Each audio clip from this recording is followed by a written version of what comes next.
mga amiga, mayong adlaw. Istorya na pud ta. Kining sugilanon nga akong i-share ninyo karon, naguluhan kini og papel.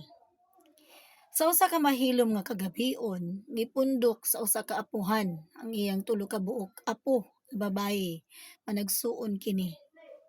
Iyang gihulbot ang puti nga papel gikan sa karaan nga album kung diin naglumpong ang mga karaang hulagway sa iyang mga anak.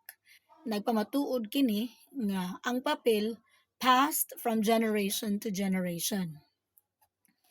Iyang gibukad ang puti nga papel nga adunay itom nga tuldok taliwala niini. Iyang gipakita sa iyang mga apo ug nangutana kini, "Unsay inyong nakita?" Ang kamagwangan nitubag, murag agi sa pentel penay. Ang ikaduha nitubag, mura og kape nga niuga ug nipilit nay. Ug ang ikatulo nitubag, murag lapok nay.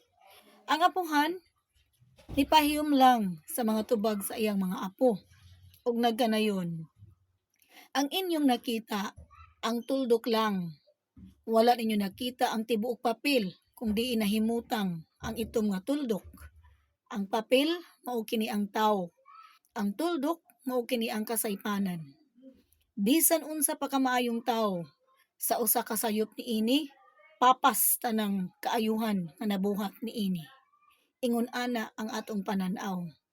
Dili kita hingpit tungod kay tawo ra kita. Daghang kasaypanan. Hinumdumi nga way naglabi ka nato. Busa walay usa ka nato ang adunay katungod nga mohukom sa atong isig ka tawo. Kini pahimangno kanatong tanan nga we know people by name but we don't know their story. So dinhi na lang kutob hangtod sa sunod higayon sa atong panagistorya. Daghang salamat.